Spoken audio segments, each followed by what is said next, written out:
అదే RTV app వార్తల్ని క్షణాల్లో చదివే అవకాశం ఉంటుంది. ఒక న్యూస్ పేపర్, ఒక టెలివిజన్ ఛానల్ మీ చేతుల్లో ఎప్పుడూ ఉంటాయి.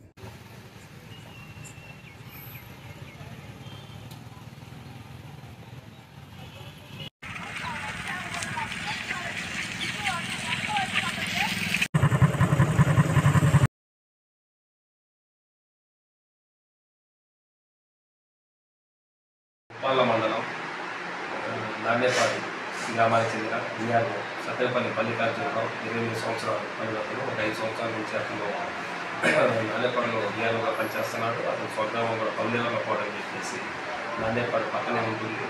అతను 30వ తేదీ 39 ఈవినింగ్ నుంచి కనిపించట్లేదు.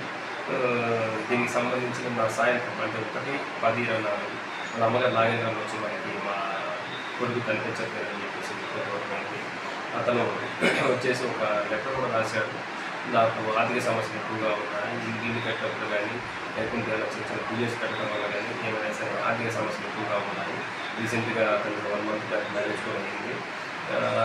మ్యారేజ్ ఇష్టం లేకపోయినా బలవంతంగా పెళ్లి చేసుకోవడం జరిగింది. వీటన్నిటి వలన అతను మానసికంగా సరిగా లేక ఇంట్లో నుంచి వెళ్ళిపోయాడు. నా కోసం ఎవరు వెతుకుందని చెప్పాడు. దాని మీద వచ్చింది. ఇప్పుడు మన కేసు నమోదు చేయడం అయింది. ఇతను జనరల్గా ఎప్పుడన్నా వెళ్ళిపోతే శ్రీశైలం వెళ్తాడంట. శ్రీశైలం వెళ్ళేసి శ్రీశైలం చుట్టూ గుడి చుట్టూ తిరుగుతూ అక్కడే ఉంటాడని చెప్పేసి అన్నారు. దాని ఒక టీమ్ అయితే శ్రీశైలం పంపించామని మిగతా ఇన్వెస్టిగేషన్ కూడా విచారణ చేస్తామని తెలిసి. మరిన్ని వీడియోస్ కోసం ఛానల్ ని సబ్స్క్రైబ్ చేయండి. లేటెస్ట్ అప్డేట్స్ కోసం వాట్సాప్ ఛానల్ ని ఫాలో చేయండి. అండ్ లింక్ డిస్క్రిప్షన్ లో ఉంది.